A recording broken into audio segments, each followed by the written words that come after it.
Olá pessoal, eu sou o Victor Neto, host desse podcast. Hoje continuaremos nossa série de episódios sobre um tema crucial, a escoliose. Essa condição afeta de 2 a 4% da população global e apenas no Brasil mais de 6 milhões de pessoas são afetadas, segundo a Organização Mundial da Saúde.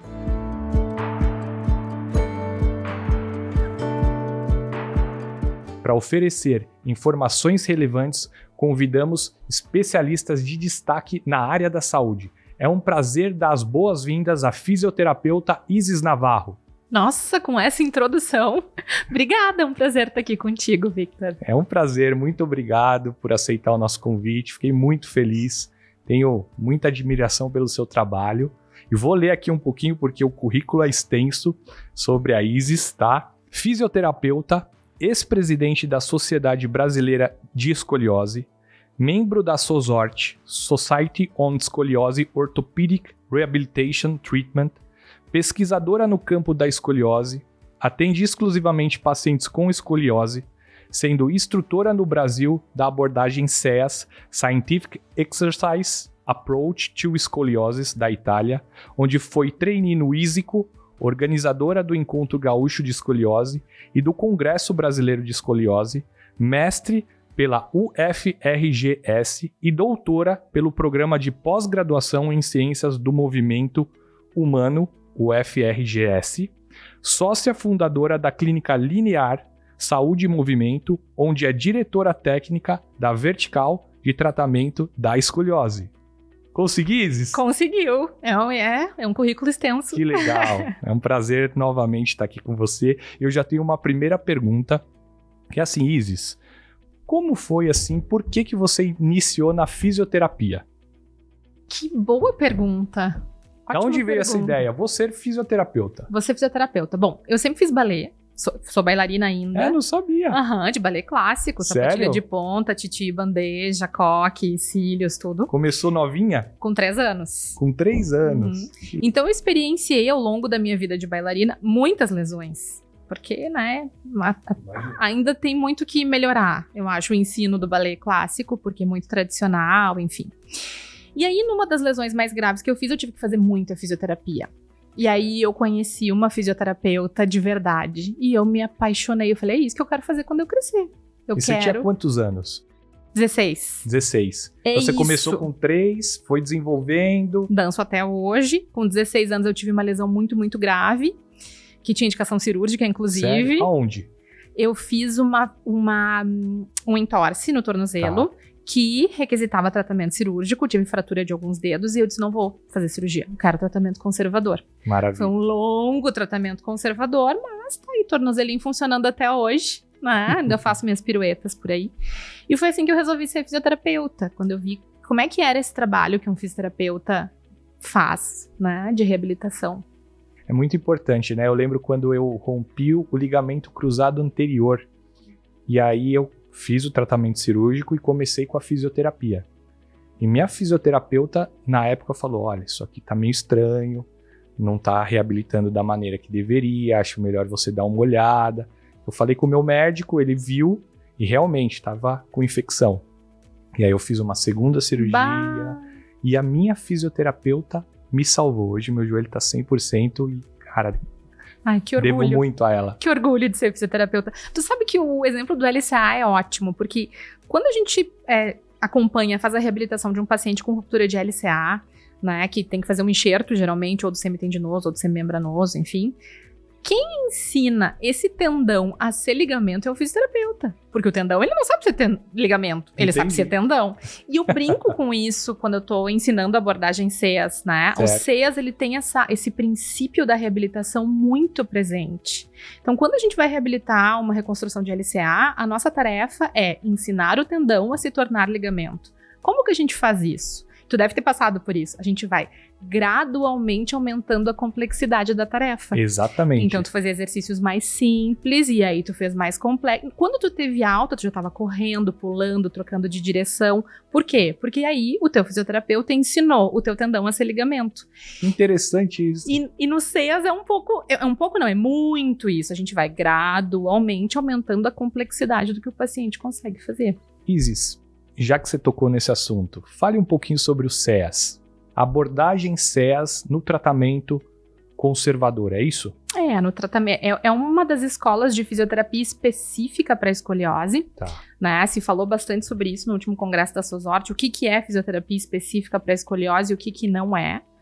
E acho que mais importante do que dizer o que não é CEAS é dizer o que é o CEAS, né? Então, o CEAS, ele vem sendo desenvolvido ao longo dos últimos 20 anos e ele está sempre em construção, em atualização, porque ele é um método baseado em ciência, e a ciência é dinâmica, muda. Né? Ainda mais hoje em dia, que muda muito rápido. Exato. Então, ele leva esse nome, né, que é exercícios científicos, abordagem de exercícios científicos na escoliose. Tá. E o CEAS, ele se centra em 2 elementos principais. O primeiro é a autocorreção. E a gente tem conceitos e definições muito, muito claros. Já vou me se organizar, é isso aí. Mas daí se o teu fisioterapeuta te ensinou como fazer isso antes, fica um pouco mais fácil. Exatamente. E gradualmente a gente vai deixando mais difícil. Então o primeiro elemento, que é a alma do tratamento, é a autocorreção. E o segundo elemento, que também é importante, mas veja, é importante, não é a alma, é a estabilização. Certo. A forma como a gente junta esses elementos, é tipo culinária, eu poderia dizer francesa, mas vou dizer italiana, já que o CEAS é italiano, né? O segredo tá ali, em como a gente une esses 2 elementos para que se tenha essa taxa de sucesso aí já conhecida na literatura científica, mostrando que o CEAS, sim, é capaz de mudar a história natural da escoliose. Que maravilha! Muito legal mesmo. E já falando sobre a escoliose, né? Por que você, dentro da fisioterapia, eu vou trabalhar com escoliose? Da onde veio essa ideia? Tá, essa é uma ótima pergunta também. Obrigada por essa pergunta.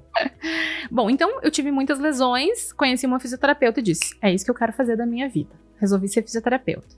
Quando eu comecei a faculdade, eu não sabia que na faculdade de fisioterapia podia fazer a parte da neuro, da pneumo, da dermato. Eu fui descobrindo isso durante a minha formação, e é uma formação bastante generalista, e ela é feita para isso, né? Tu te forma fisioterapeuta e tu pode fazer qualquer coisa. Perfeito.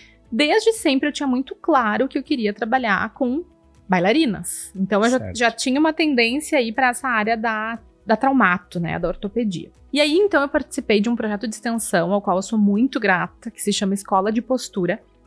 E a nossa tarefa era atender pelo menos um paciente da comunidade para fazer aquela junção ensino, pesquisa e extensão, Perfeito. Né? E aí eu tive a primeira paciente que tinha escoliose. Sua primeira paciente com escoliose, olha aí, destino falando. Exato. Aí eu tive a segunda paciente. E aí eu comecei a pedir, será que eu posso só atender adolescentes? Porque eu me identificava, assim, eu tinha uma certa facilidade de lidar, eu achava interessante a rapidez com que o resultado aparecia no adolescente, que é muito diferente de trabalhar com um adulto. E aí eu me formei, tive esse primeiro desafio, me lembro que eu fiz um estudo de caso sobre essa paciente, mandei para um congresso, olha, nem sabia das coisas, já participava de congresso para mostrar tava ali. O que eu tava fazendo, né? Tivemos resultados bem legais, uma paciente que evoluiu bem, né? Não progrediu a curva.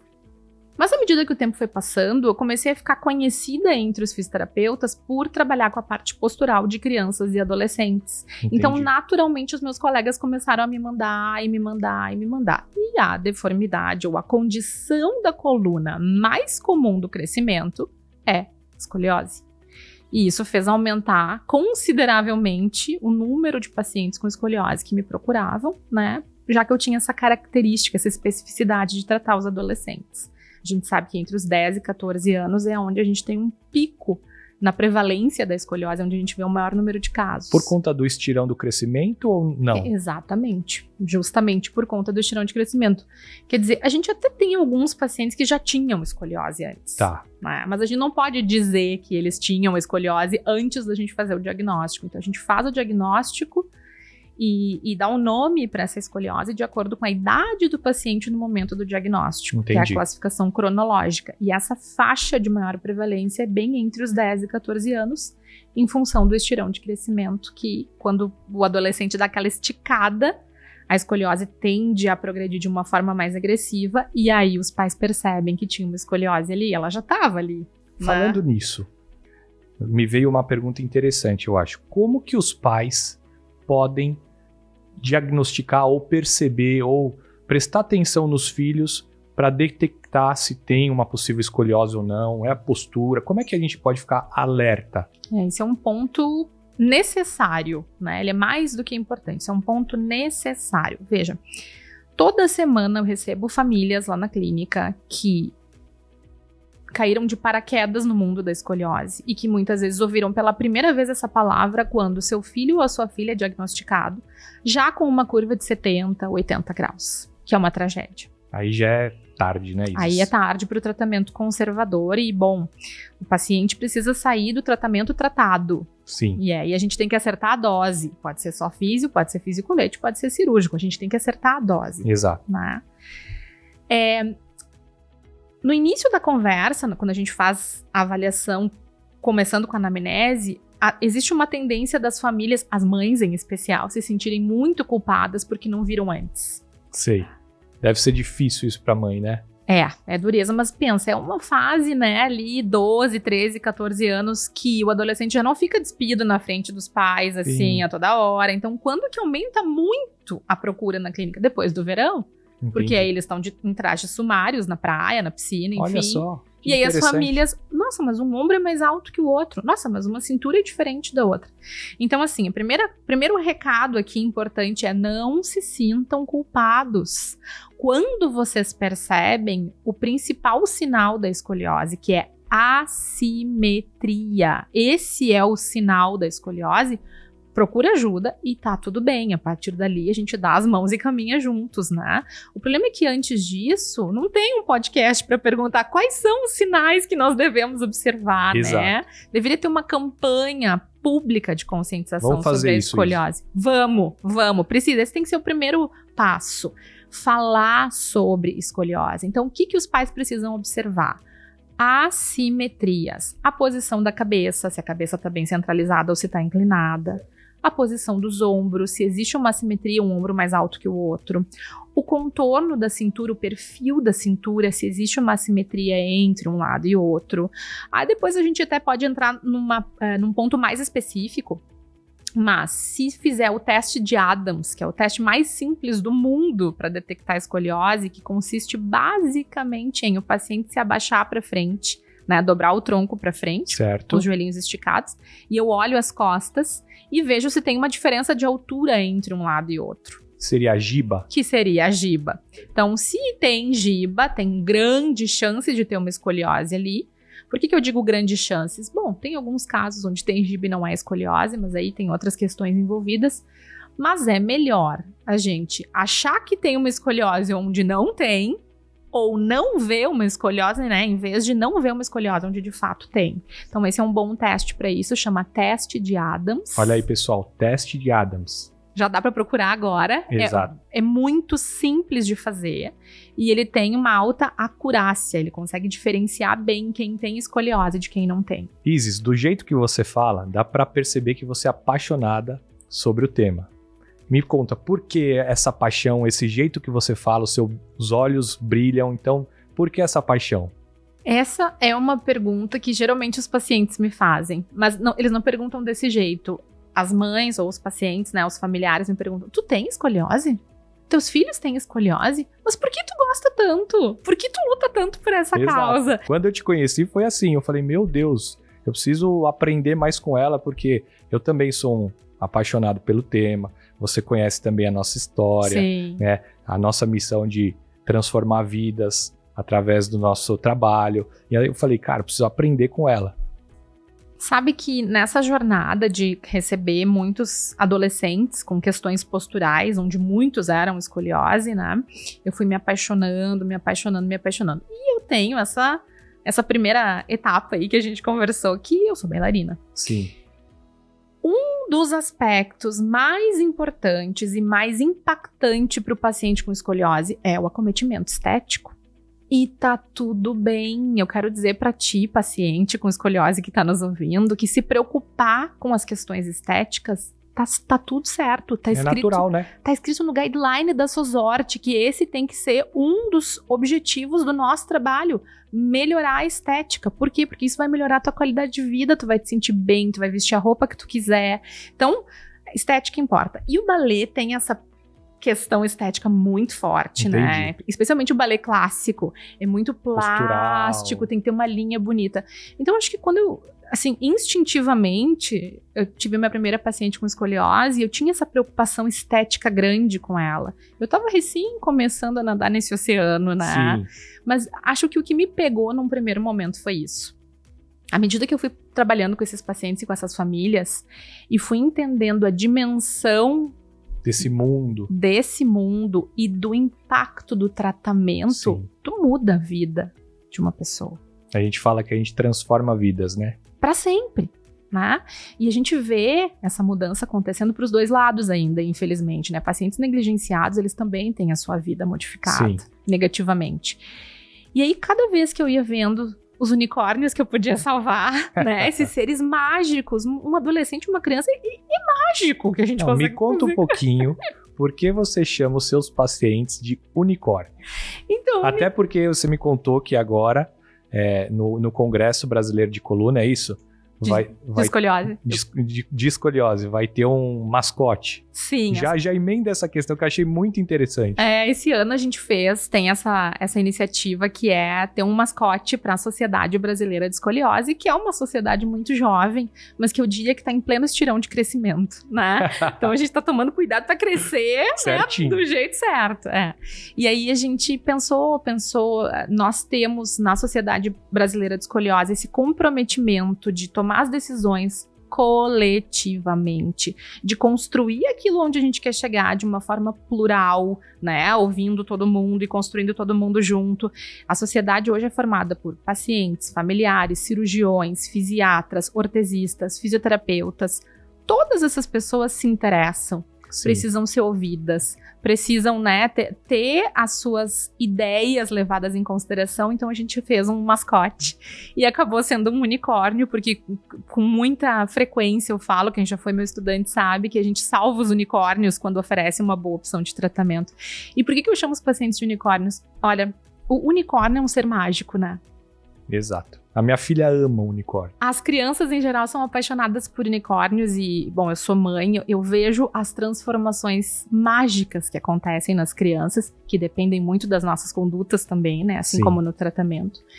Então, quando eu tô diante da honra, da oportunidade de tratar um paciente, uma menina de 10 anos pré-menarca com uma curva de 40 graus que tá na minha mão. 40 graus tá prestes aí para evoluir para escoliose, para cirurgia. Exato, quer dizer, é um caso difícil esse. Quando eu consigo salvar, isso é mágico. É salvar um unicórnio, né? É um ser mágico que tudo pode acontecer. Então eu tenho esse costume de chamar os pacientes de unicórnio, e aí veio a ideia de ter pela primeira vez um mascote da Sociedade Brasileira de Escoliose, que é o nosso unicórnio, devidamente encoletado. Não, o colete ficou muito bom. É uma fofura, né? Ficou Achei muito uma bom. graça também. Falando em mascote, eu vou te dar um presente que eu esqueci de te dar no começo, Oba! que é o anjinho da Angel Care, que é o Rafinha. Gracinha! O Rafinha também é o nosso mascote. Para quem não sabe, mascote, né, traz sorte. Então, todos os times de futebol americano, tem um mascote ali, é justamente para trazer sorte. E o Rafinha é o arcanjo Rafael, que é um dos anjos mais próximos a Deus e é o arcanjo da cura. Então, a Angel Care, que é a nossa patrocinadora oficial aqui do podcast, como ela tem alguns materiais para escoliose, então, quando uma criança vai para a cirurgia, a gente procura levar o Rafinha para o paciente, que é para trazer sorte e cura. Então, vai trazer muita sorte e cura para os seus pacientes. Adorei, obrigada. Tá bom? Obrigada. E Isis, escoliose tem cura ou não? Agora entramos num ponto delicado. Não, escoliose não tem cura, tem tratamento. Perfeito. E daí a importância da gente oferecer o tratamento certo na hora certa para o paciente certo, né? A diferença entre remédio e veneno é a dose. Exatamente. Com fisioterapia e com colete e com cirurgia não é diferente. Então é acertar essa dose. E que bom que hoje né, maio de 2024, a gente tem uma base científica bem sólida para nos ajudar a tomar essas decisões, mas o guideline da SOSORT, por exemplo, não tem olhos para ver meu paciente, né? Eu tenho. Então, sim, eu tenho um embasamento científico robusto para saber quando é indicado o uso de colete, quando é indicado só fisioterapia, quando é indicado o tratamento cirúrgico, mas eu preciso usar as minhas habilidades, né, como expert nessa área, para saber avaliar cada caso individualmente, me apoiando nessa evidência científica e tomando a melhor decisão clínica para esse paciente, ajustando a dose. Isis, já falando nisso, fala um pouquinho assim de tratamento conservador, que é o tema, né, de hoje, tratamento conservador da escoliose. Quando que a gente começa um tratamento? Ou só observação, ou só fisioterapia, ou de repente já partir para o colete, e quando que vai para a cirurgia? Vamos falar sobre os unicórnios, Perfeito. né? Então, a gente está falando naquele paciente que está em fase de crescimento. Então, quando a gente olha a radiografia lá, a maturidade esquelética dele não é completa. A gente está falando de um paciente que é um Risser de 0 a 4. Perfeito. Ainda está Que é crescendo. a maturidade óssea. Exato. Nesses casos, onde há crescimento, quanto maior for o potencial de crescimento, possivelmente maior vai ser a dose de tratamento indicada, a gente sabe que a fisioterapia específica para escoliose está bem recomendada para aqueles pacientes que têm até 25 graus. Até 25 graus, fisioterapia e específica, não é qualquer fisioterapia. Exatamente. Então, não estamos falando de fisioterapia convencional. Certo. Né? Eu sou fisioterapeuta, eu poderia fazer fisioterapia convencional, mas aí a gente tem que ir lá para o tripé da prática baseada em evidência, que é a melhor evidência disponível. Já temos. A expertise do profissional. Não adianta eu saber que fisioterapia específica para escoliose trata se eu não sei fazer a fisioterapia específica com o meu paciente. E os desejos e preferência dos pacientes, a gente pode até falar um pouco mais sobre isso. Por favor. Porque tem para os dois lados, né? Tem Sim. paciente que deseja operar, tem indicação de operar e deseja operar. Tem paciente que tem indicação de operar, mas não quer operar. Exato. Né? Então, e tem pacientes que, infelizmente, precisam operar, embora, né, não queiram, ou antes não tinha, daí evolui e tem. Então, a gente tem diversos cenários aí. Então, para aqueles pacientes em fase de crescimento até 25 graus, fisioterapia específica para escoliose. O que é fisioterapia específica para escoliose? Bom, a gente tem uma série de definições para saber se é considerado ou não uma escola de fisioterapia específica para escoliose, mas a gente tem uns nomes mais famosos aqui no Brasil. O CEAS é uma das Perfeito. escolas. Que é a escola italiana. Que é a escola italiana, mas a gente também tem o Schrott, que é a escola alemã, o BSPTS, que é a escola espanhola, o Lyon, que é a escola francesa, e aí depois a gente ainda tem mais alguns nomes, mas de escolas que não são oferecidas a serem ensinadas no Brasil ainda. Então, talvez até tenha, o Brasil é tão grande que talvez até tenha um fisioterapeuta, 2, formado nessas outras escolas, mas que certamente fizeram a sua formação fora, porque a gente não tem acesso, né, a conhecer o FITS, o SideShift e o DoubleMed, que são escolas da Polônia e do Reino Unido, que não tem a sua formação sendo oferecida como as que eu citei antes. Então, até 25 graus, fisioterapia específica para escoliose. Perfeito, anotem aí, hein? Rompeu a barreira dos 25 graus, e às vezes é antes, 22, 21, porque a gente tem um erro da medida quando mede o ângulo na radiografia, né, certo. que é o ângulo COB, o ângulo mais famoso do mundo da escoliose. A gente tem um erro aí de 5 graus, então a gente pode ter pacientes com 20 graus já recebendo a indicação do colete. De novo, o guideline da SOSORT não tem olhos, eu tenho. Sim, vai depender muito do teu critério de avaliação do paciente. É um paciente que tem alergia a fazer educação física. Não faz, não se mexe. Passa 10 horas na frente do videogame. Não vamos entrar nesse mérito de telas aí. Tônus muscular lá embaixo. Quer dizer, esse é um bom candidato para usar colete. Sim. Agora, quando chega para mim a campeã nacional de golfe, talvez ela dê conta de fazer só exercício e ficar bem, né? Então, o colete ele tem que ser indicado quando realmente precisa. A gente não tem dúvidas, é uma dose de tratamento muito grande, assim como tratamento cirúrgico. Quem são os pacientes que recebem a indicação de colete? Aqueles que rompem a barreira dos 25 graus e que ainda estão em franca fase de crescimento. Entendi. Especialmente aqueles que têm um Risser de 0 a 2. Perfeito. Especialmente esses, mas não somente esses. A gente já colocou colete em Risser 3, já colocou colete em Risser 4, tem evidências sobre isso. O Dr. Jean-Claude Mauroy estuda muitíssimo essa inserção do colete num Risser tardio com bons resultados. Não é o mais comum, mas também pode ser feito. E o colete, Isis? Já para emendar nessa parte e a gente não perder. Eu vejo que tem vários tipos de colete. Hoje tem um colete que você fale, esse eu confio, eu indico esse, porque eu já vi assim, uns 3 tipos de colete e às vezes a gente que não tem tanta informação, a gente fica, né, meio perdido. Pô, que colete que a gente vai usar? Que meu filho vai usar? Sim, agora a gente tem, e tá muito famoso, tá muito aquecido isso, né, os coletes 3D. Certo. O colete 3D é um tipo de colete. Existem vários modelos de colete 3D, digamos assim.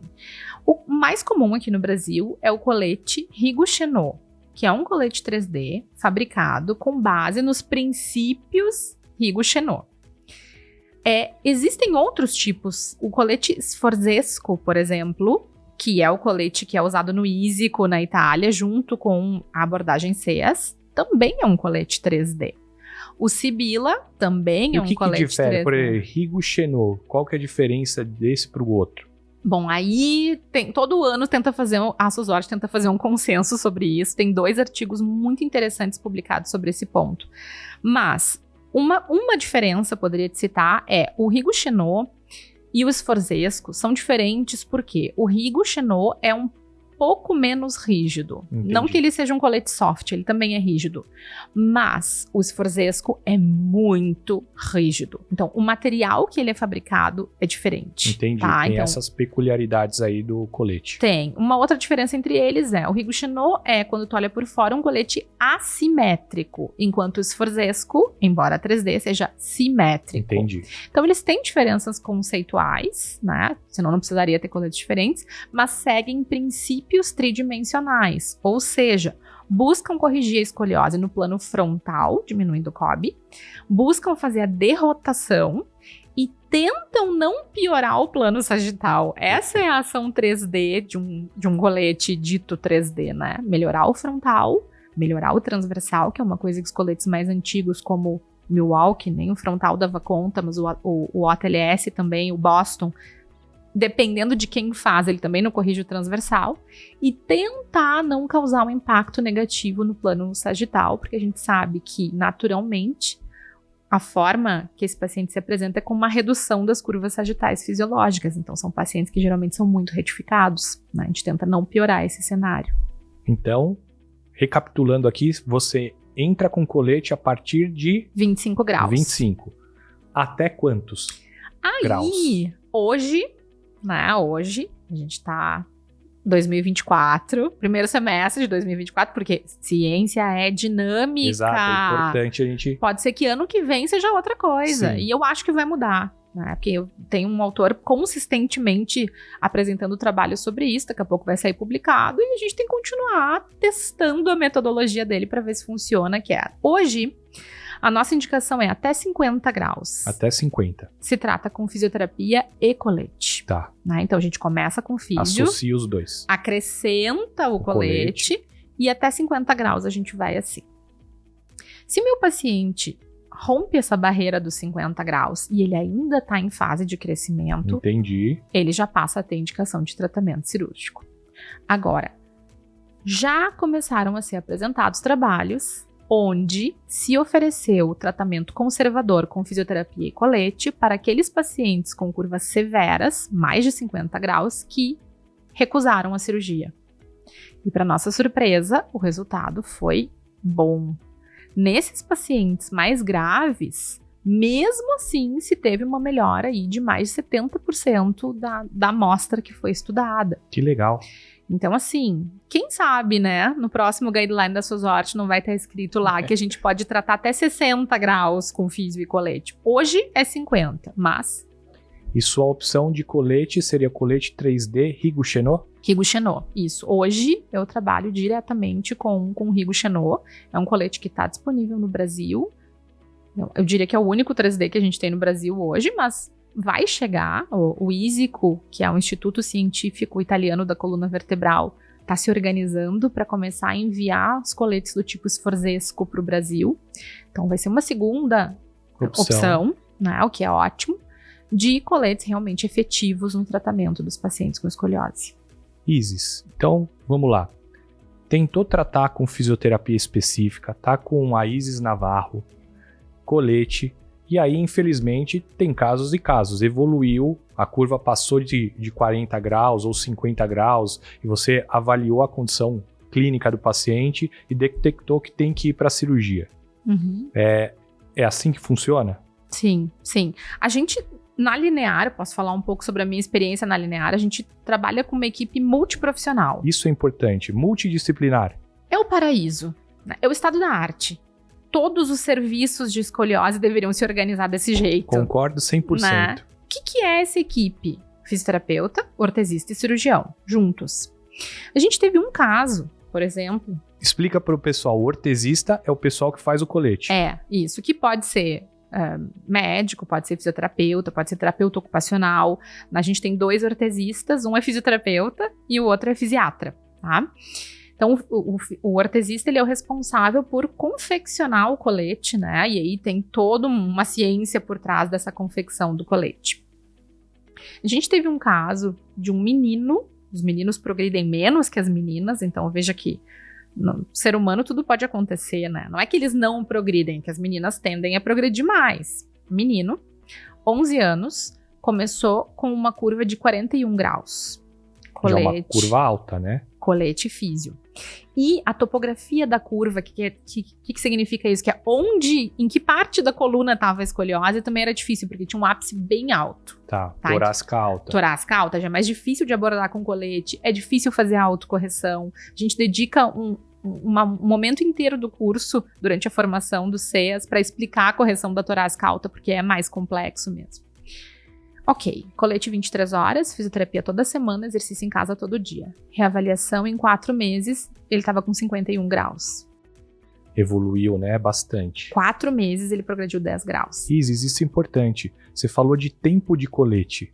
Existe um parâmetro para que o colete funcione? Quanto tempo o paciente tem que ficar de colete por dia? Sim. Tu sabe que até ontem eu estava com uma das autoras do BRACED Study. Você estava nos Estados Unidos, né? Isso, eu estava com a Laurie Dolan. Eu sou muito fã dela. Toda vez que eu vejo ela, eu tiro foto e abraço. Meu Deus do céu, ela é autora de um dos estudos mais importantes do mundo da escoliose, que foi publicado em 2013, esse estudo multicêntrico chamado BRACED Study. Ali, a gente descobriu que a dose importava. Então, veja, não faz tanto tempo não faz, assim. Foi logo... Né, 11 anos.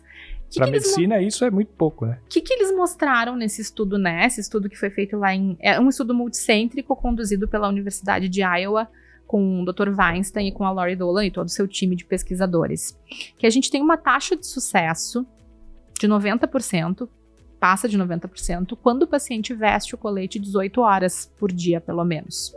Por que a gente indica 23 horas no Brasil? Na Alemanha talvez desse para indicar 18 e eles usariam 18. Porque eles usam certinho. Porque quando a gente indica 18, eles usam 14. E 14 já não tem um efeito tão bom. Então a gente indica 23 na esperança que ele use pelo menos 18. Se usar 23, melhor. Porque o BRACED nos mostrou que o colete é tempo dependente. O efeito do colete é tempo dependente. Então não adianta botar o colete 2, 3 horas, tira, bota mais 1 hora, tira. Não. O colete é um tutor de crescimento. Para ele funcionar assim, o paciente tem que estar dentro dele todo o tempo que está crescendo. Quando que está crescendo? Todo o tempo. Então tem que usar full time, tá? Mas voltando naquele caso... Exato. 4 meses, a gente fez um follow-up breve, porque era um paciente em alto risco de progressão. Teve uma progressão, a gente checou alguns parâmetros, né? Teve uma boa correção dentro do colete, a gente tem que fazer um raio-x de controle para isso. Teve. Tá usando o coletinho 23 horas? Não, é que assim, ó, eu acordo, daí eu tiro. Aí não sei o que, daí eu afrouxo um pouquinho que me aperta. Aí quando tô na casa da minha avó, ela diz que eu não preciso usar. Aí não funciona.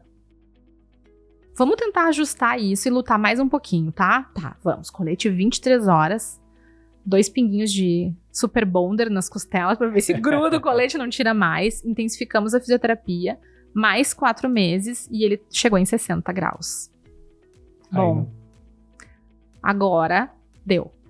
Agora é a hora de, quando a gente tem um time que trabalha junto, de dizer, eu como fisioterapeuta digo que era até aqui que eu conseguia ir, porque ele vai continuar progredindo. E piorar, e operar um paciente com uma curva de 70, 80, 90, vai ser pior do que operar agora.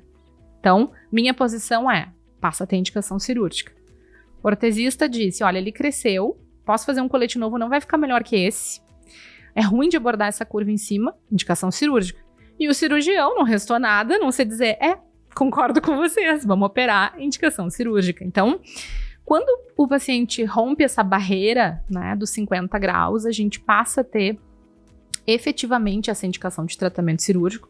E se a gente tem a chance ou a sorte de ter uma equipe, a gente toma essa decisão de uma forma tranquila. A decisão é unânime, não só entre os profissionais, mas também para a família, que vai operar tranquila. Fez tudo o que tinha que ser feito. É um paciente que continua progredindo, tem indicação de tratamento cirúrgico. Perfeito. E o que acontece se não tratar? Se não tratar... Por exemplo, tá com escoliose, chegou até aí a família, cara, não vou tratar, cirurgia, tenho medo. Hoje a medicina tá muito evoluída, os materiais de ponta. Tu quer dizer se recusa o tratamento cirúrgico? Exato. Se recusa o tratamento cirúrgico, a gente tem 2 problemas, né? A gente tem um paciente sem tratamento e que eu tive a oportunidade de ver uma grande pesquisadora agora no último congresso da SOSORT que fala sobre a história natural. Esse é um tipo de estudo que não se pode fazer mais. Eticamente, tu não pode não tratar um paciente mais. Sim. Porque a gente já sabe que o tratamento funciona, então tu não pode ficar sem tratar. Esse é um paciente que vai progredir livremente.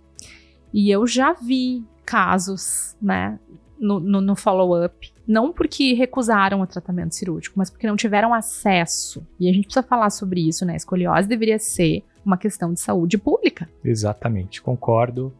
Mas não é. E aí, o que a gente tem? A gente tem meninas que entram na fila com 6 anos e com 16 não foram operadas ainda.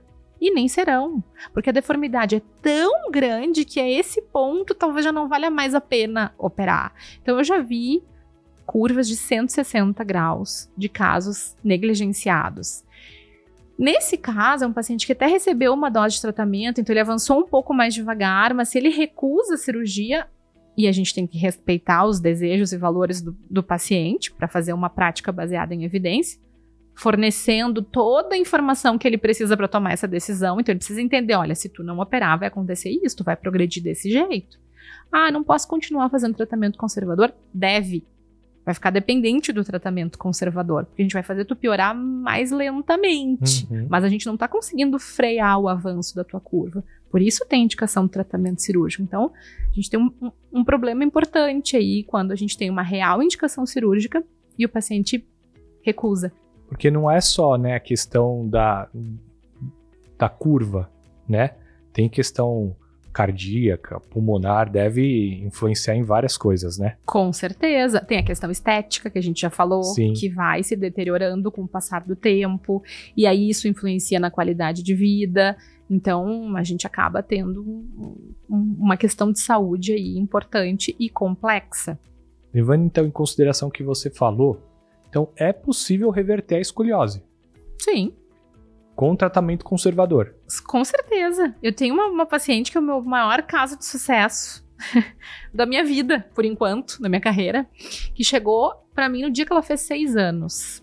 E aí, quem tá nos ouvindo e já tem um entendimento sobre escoliose, quando eu falo ela chegou com 6 anos com escoliose, sabe? Escoliose de início precoce. A gente tá falando de escoliose de início precoce. Se a escoliose idiopática do adolescente já é um monstro verde com 7 cabeças, cheio de dentes, a escoliose de início precoce consegue ser pior. Por quê? Porque se esse paciente é mais jovem, ele vai progredir mais. Sim. Né? Porque ele tá ali na fase, tá no Risser 0, 1. Zero.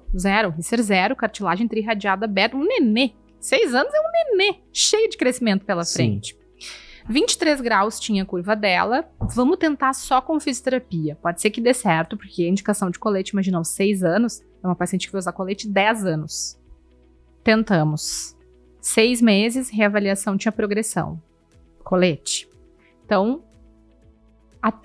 foi aos 9 meses a primeira avaliação, porque a família resistiu, porque sabia que se ela tivesse progredido, ela ia ter que botar colete. E a família tava, será que ela vai se adaptar? Mas será que não vai ser difícil? Gente, não é questão de adaptação, Exato, tem que fazer, né? Tem que fazer. Senão vai pra cirurgia. É o nosso papel dar essas informações e fazer esse trabalho. Tá, tudo bem, tem que respeitar o tempo da família, ok? Mas é importante que a família entenda. Fizemos a nova avaliação, colete. Foi pro colete. Usou o primeiro colete, tinha menos de 7 anos. Usou o segundo colete, porque está em franca fase de crescimento. Usou o terceiro colete, usou o quarto colete. A curva chegou em 31 graus quando a gente indicou o colete. Hoje, o COB dessa paciente é 0. E ela tá sem colete há 1 ano e meio, porque a gente tirou o colete, porque a coluna dela tava reta. Com certeza usou as 18 horas certinho. Usou 23 horas e ela teve, eu me lembro que ali em 2019, ela teve uma questão seríssima de dermatite e não deixou de usar o colete 23 horas por dia. Ela era alemã, não? Não, não era. Mas mandou, talvez a família do parte de mãe fosse. Mandou muito bem, quer dizer, sim, o tratamento funciona. Claro que esse é um caso excepcional. Assim como o menino que progrediu mesmo tratando, não é o usual. O usual é os pacientes responderem bem ao tratamento conservador. Então, o que eu tô trazendo aqui são os dois outliers que eu já acompanhei, né? Tem outros casos, mas acho que esses são muito marcantes, que fez tudo certo e mesmo assim progrediu. Fez tudo certo e teve um resultado muito acima do esperado. E a escoliose dela é 0 e quando foi diagnosticada, provavelmente seria mais complicada do que uma escoliose idiopática do adolescente. Mais agressiva, claro, uma escoliose de início precoce muito mais agressiva. Quer dizer, esse é o meu caso, pro resto da minha vida eu vou apresentar ela nos congressos que eu for, porque cada ano ela faz um novo raio-x e eu acrescento um novo resultado. Ela tá estável. Já era um sucesso quando ela tava de colete e tava mantendo uma estabilidade, mas há 1 ano e meio sem colete, com uma coluna perfeitamente alinhada, tendo uma escoliose de início precoce, é completamente extraordinário, né? Ô Isis, a gente sabe que tem vários tipos de escoliose. Escoliose de início precoce, escoliose idiopática, escoliose neuromuscular, escoliose congênita, sindrômica. Os tratamentos são iguais para todos os tipos de escoliose? Não. Eles são bastante diferentes. Todo esse olhar que eu tô trazendo aqui, até 25 graus só fisioterapia, entre 25 e 50 graus fisioterapia e colete, quais são as escolas de fisioterapia específica para escoliose, se aplicam à escoliose idiopática. Que é a mais comum. Que compreende 80% dos casos. 80% dos casos, escoliose idiopática. Escoliose idiopática. O que muda? Né? O tratamento da escoliose neuromuscular, por exemplo, dependendo de como é a habilidade motora do paciente, ele até pode ser feito com base na fisioterapia específica para escoliose usando CEAs. Mas nós não temos estudos de alta qualidade metodológica mostrando que quando tu usa CEAs numa escoliose muscular, funciona. Entendi. Os estudos estão mais provenientes para idiopática. Totalmente focados nisso. Então, quando eu recebo um paciente, a gente tem 2 ou 3, assim, neurofibromatose, Marfan, tem escolioses com causa. É a minha obrigação ética dizer para essa família, olha, a gente pode fazer o tratamento conservador, mas é importante que tu saiba que tudo que a gente tem de evidência não foi testado numa população com as mesmas características que tu. É uma tentativa, a gente vai tentar te ajudar da melhor forma possível com tratamento conservador, colete, fisioterapia. E aí a família ela pode escolher se ela quer fazer ou não, né? Que é uma opção, né? Exato, mas ela tá informada, tá ciente, aí ela escolhe de uma forma consciente se ela quer fazer ou não, sabendo que a gente não tem uma garantia de resultados com base nas evidências científicas prévias, né? Escoliose idiopática. O paciente pode ter uma vida normal? Sim, 100%. Com relação a exercícios, que exercício você recomendaria? E contraindicaria? Ótima pergunta. Eu acho que essa é uma das perguntas que eu mais respondo em consulta. Eu até gravei um vídeo sobre isso. Para ajudar as famílias, caso eles fiquem com dúvidas, eu já mando logo esse vídeo para eles. Teve um estudo que foi o vencedor do Congresso da SUSORT em 2019, que é justamente sobre o impacto da atividade esportiva nos pacientes com escoliose tratados com fisioterapia e colete. Risser 0-2. A amostra é enorme, são quase 1.000 crianças. O que eles fizeram nesse estudo? Ofereceram o mesmo tratamento para todo mundo. Colete, nesse caso era o Sforzesco, porque era na Itália, e SEAS. Todo mundo fazia esse tratamento. Mas um grupo fazia atividade física regular e o outro não, só o tratamento. O que eles viram? Eles viram que quem faz atividade física regular melhora mais. Por quê? Porque essa prática constante, ela otimiza os ganhos com o tratamento.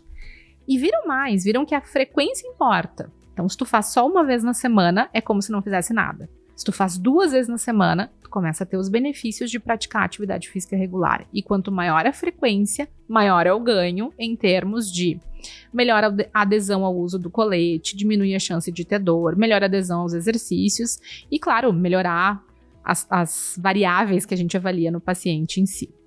Uma limitação desse estudo é que, como a amostra era muito grande e a quantidade de atividade física era muito diversificada, uma das limitações deles foi: não conseguimos dizer se balé é melhor que tênis ou se natação é melhor que futebol. O que a gente consegue dizer é que fazer uma atividade física regular qualquer é melhor que nada. Importante ressaltar que aí tira o colete, faz a atividade física e depois volta o colete. Exato. E o colete tem essa magia que é assim, tão importante quanto o tempo on, que é quando eles estão com o colete vestido, é o tempo off, quando eles estão sem o seu colete.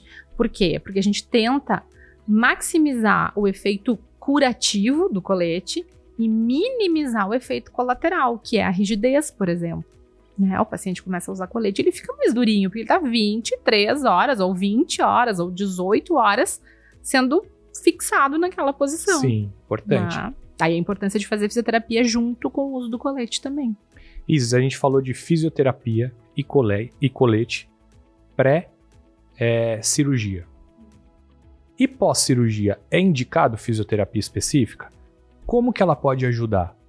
Eu acho que a gente está engatinhando nessa área, mas sim, a fisioterapia específica pós, ela pode ser indicada. Quando? Especialmente quando tem um segmento livre. Mais importante ainda, quando eu estou diante de pacientes, a gente teve uma enxurrada de pacientes agora na Linear, e engraçado porque em todo o Brasil, não só na região sul, que tiveram uma complicação, digamos assim, depois da cirurgia, que foi o adding on, que é quando aquele segmento livre continua progredindo mesmo depois de ter feito uma fusão seletiva. Segmento livre é aquele segmento onde não foi fixada a coluna. Ele está livre dos parafusos pediculares, é isso? Exato. Mas que tem curva. Que tem curva ainda. Às vezes era uma curvinha residual. Aqui. Pode ser que espontaneamente realinhe. Entendi. Isso acontece, né? Em 6 meses o paciente está alinhado. Mas a gente tem casos onde aquele segmento livre tem uma curvinha de 23 graus, depois de 4 meses ela tem 35 graus, depois de mais 4 meses ela já está com 40 graus. Essa curva não vai parar de progredir. Esse é um paciente que se beneficia muito da fisioterapia específica para escoliose, mas o fisioterapeuta precisa ter ciência que ele não quer gerar movimento de correção na área fusionada. Exato. Tá resolvido, ele tá tratado. Mas a gente tem que sim ensinar esse paciente a fazer os seus movimentos de correção no segmento livre. Qual é o outro cenário possível de atuar? Quando, mesmo depois do tratamento cirúrgico, mesmo numa fusão mais extensa, eu tenho um importante componente postural. Então ainda tem uma assimetria de ombro importante ou algum desvio do tronco importante. Aí eu vou poder trabalhar com esse paciente. Mas assim, é importante lembrar que o objetivo não vai se gerar movimento entre as vértebras. A gente nem quer que isso aconteça. Se isso acontecer, é um problema. Mais uma questão de adaptação da postura. Exato, de ajuste. E o que a gente faz é dar uma mãozinha para a natureza, porque isso certamente aconteceria ao longo do tempo. Só que talvez levasse 1 ano. Quando o paciente faz fisioterapia, ele vai ficar melhor ajustado em 2 meses, 3 meses, 4 meses. A gente é um catalisador desse processo, né, com a fisioterapia. Isis, e quando você deixa seus filhos com a sua mãe ou com a sua sogra, e aí eles vão pra escola com aquela mochila pesada, e aí a avó fala, meu filho, olha essa postura, vai ficar com escoliose, vai ficar torto. Isso acontece mesmo? Mochila pode ocasionar escoliose? Hoje não temos evidências que suportem essa afirmação, né? Tu sabe que a minha filha mudou de escola e agora ela leva um mundo nas costas, literalmente. A minha também. Aí... E eles adoram, né? Ir com a mochila, não quer ir de rodinha. Deus o livre. Quer ir aqui de rodinha dos pequenos, né? Exatamente. Aí, então, 1 ou 2 familiares... Ai, que horror esse peso! Mas, gente, a criança ela sai de casa, entra no carro. Porque nossa realidade, eu ia pro colégio de ônibus, eu carregava a minha mochila de minha filha, não carrega mais. Aí ela caminha da porta da escola até a sala. Tá tudo bem.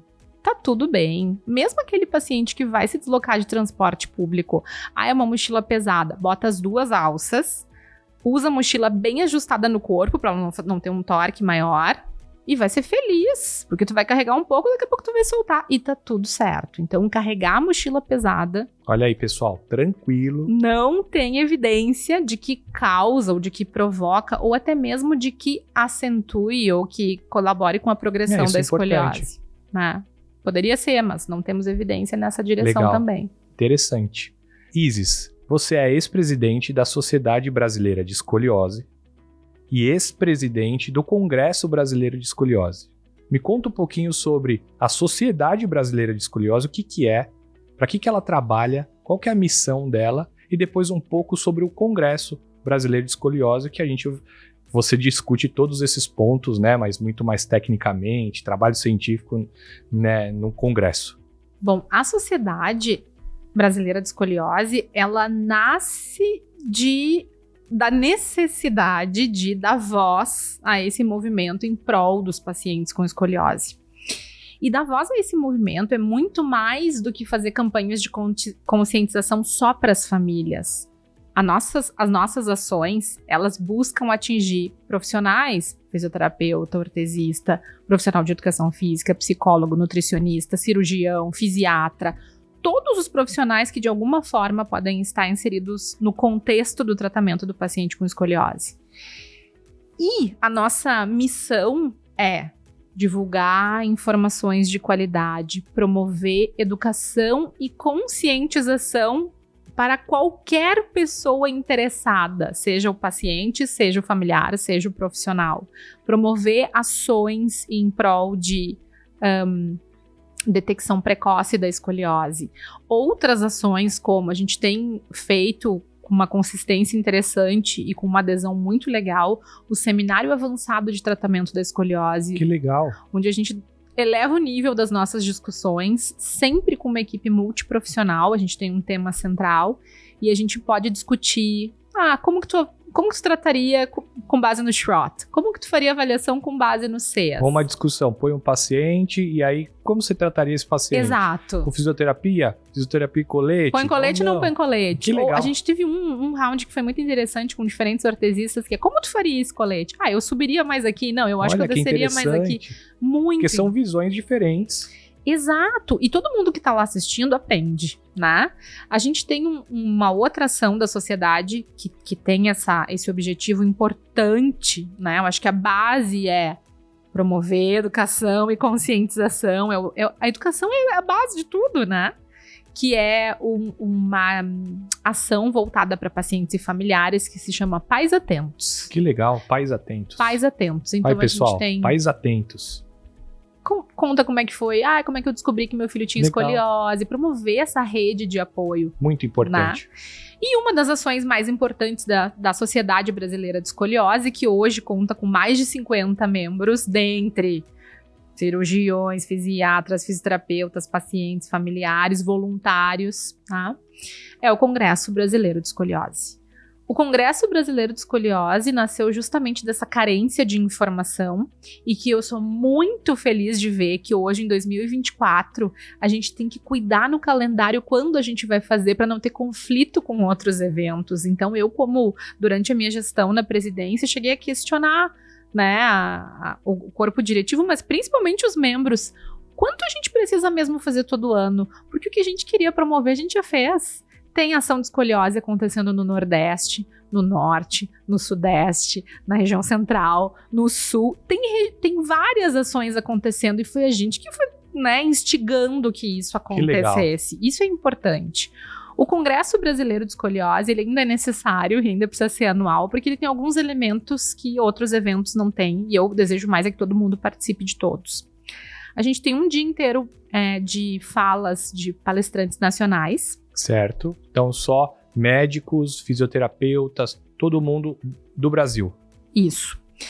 Tem espaço para pacientes nesse dia, tem uma programação para pacientes também nesse dia, e tem apresentação de trabalhos científicos, que é um espaço importante, e a gente tem algumas áreas, né, instrumentos de avaliação, tratamento conservador, tratamento cirúrgico, tudo isso está contemplado lá. Então, a gente tem a apresentação dos trabalhos científicos, que é um ponto forte e importante para fomentar a produção científica nacional sobre escoliose. Eu sou uma pesquisadora da área, eu quero mais é que todo mundo queira fazer isso, porque vai aumentar a qualidade do tratamento que a gente oferece. É natural que isso aconteça. Sim. No segundo dia, todo internacional. Perfeito. Então, a gente tem tradução simultânea, para quem tem qualquer dificuldade com a questão da língua, né, que sempre pode ser um empecilho.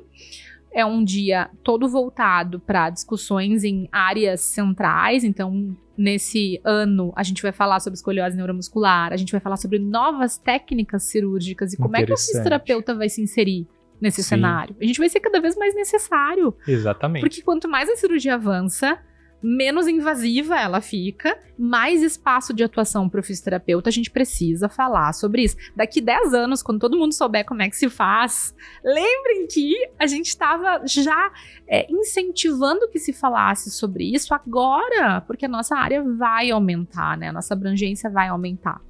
Também vai ter uma participação, uma inserção dos pacientes nesse segundo dia. A gente legal. Tá tentando uma participação importante, né? Os pacientes, eles levarem a história deles, falarem como foi a história, como deu certo ou como poderia ter dado certo. Eu acho muito importante isso. Exato. E da voz, né? Da voz a eles. Voz, isso é importante. E no terceiro dia, a gente tem uma manhã dedicada a análise de casos, séries de casos, discussões de casos, que vai ser a primeira vez que a gente oferece esse ano.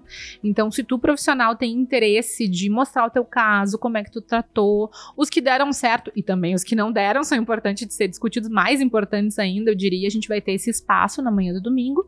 E de tarde a gente finaliza com algumas oficinas. A gente vai ter um workshop específico para leitura crítica da evidência científica, com um fisioterapeuta que é sensacional, que é o Luiz Escola, que vai falar sobre isso. A gente vai falar sobre telemedicina, telereabilitação, não só do ponto de vista de o que já existe de protocolo, mas vamos falar também sobre a parte legal, jurídica, que envolve o uso, né, dessa modalidade. Sim.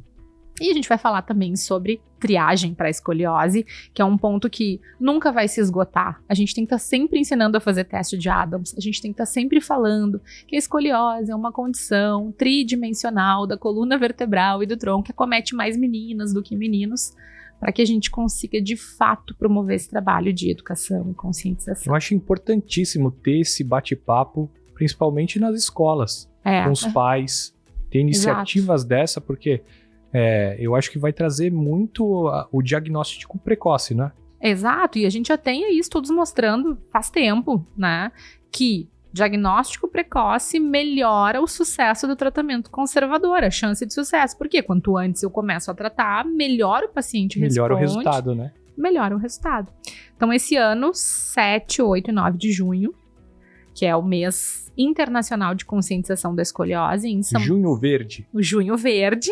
Em São Paulo, a gente vai estar realizando pela 4ª vez o Congresso Brasileiro de Escoliose. Isis, a gente está chegando ao final desse podcast. Passou rápido. Maravilhoso. Mas eu tenho ficar uma semana aqui falando. Eu também. Só que tem algumas perguntinhas aí pra gente finalizar com chave de ouro, tá? Tá bom, vamos lá. Quais dicas você gostaria de ter recebido quando você começou na fisioterapia? Tá, aquelas pessoas que estão ingressando, né, que estão ainda, para que lado que eu vou? Qual dica que você daria? Pra que lado que eu vou? Bom, primeiro, tu tem que fazer aquilo que tu ama fazer. Perfeito. Em tudo, né, Isis? Já melhora muito a nossa vida quando a gente... Porque eu não seria feliz fazendo fisioterapia respiratória no hospital, por exemplo. Sim. Não ia... Não é sua vibe. Sociedade, congresso, não ia ter, né? Eu tenho paixão por fazer isso. Então, a primeira coisa é ser apaixonado. A segunda coisa é se apoiar na ciência para construir a tua trajetória. E tá tudo bem se não tiver ainda evidências sobre aquilo que tu busca fazer. Quem sabe não vai ser tu o primeiro autor de um guideline nesse assunto, né? Se apoiar na ciência é um caminho seguro para fazer aquilo que a gente deseja profissionalmente. E a última pergunta, a pergunta de ouro. Isis, como que você quer ser lembrada? Esse episódio vai ficar e vai perpetuar no YouTube por muito tempo. E como que você quer... A gente vai assistir esse episódio daqui uns 10 anos, 20 anos. Como que você quer ser lembrada? Bom, eu já tô bem contente com várias coisas que a gente construiu, tá? Acho que a Sociedade Brasileira de Escoliose é a concretização de muito, muito desejo de mudar mesmo a realidade do nosso país, que é enorme. Então Sim, vai requerer muita união. Tem uma fila gigante, né? Para escoliose, para tratamento. Mas eu tenho um desejo secreto, que agora não vai mais ser tão secreto, né? E eu gostaria muito de ser a primeira presidente mulher da América do Sul da SOSORT. Olha aí. Eu ficaria muito feliz de ser lembrada. Tá anotado aqui. Eu acho que você vai conseguir. Tem tudo para isso. Tá? Que legal. Isis, para quem quiser te achar, né, nas redes sociais, quiser falar com você sobre escoliose, tratamento, como é que te acha? Instagram, tá. @IsisNavarroFísio. O Instagram da Linear também é uma forma de me encontrar, né? @Linear Saúde e Movimento. Site da Clínica Linear também. E acho que esses são os meios de comunicação mais fáceis de me encontrar. Eu sempre respondo quem me manda direct no YouTube. Pode demorar um pouquinho. Você me respondeu. Mas eu sempre respondo. Às vezes tá dando um banho, dando uma janta nas crianças, né? Mãe de 2, né? Mãe de 2, então às vezes demora um pouquinho, mas eu sempre respondo. Legal, é admirável ver, né? Mãe de 2, estudiosa, apaixonada pela escoliose. Parabéns, Isis. Obrigada. Queria divulgar aqui a rede social da Angel Care, nosso patrocinador, que é angelcare_solutions, e o meu Instagram, que é victor.v.neto. Tá certo? Muito obrigado e a gente se vê no terceiro episódio. Valeu!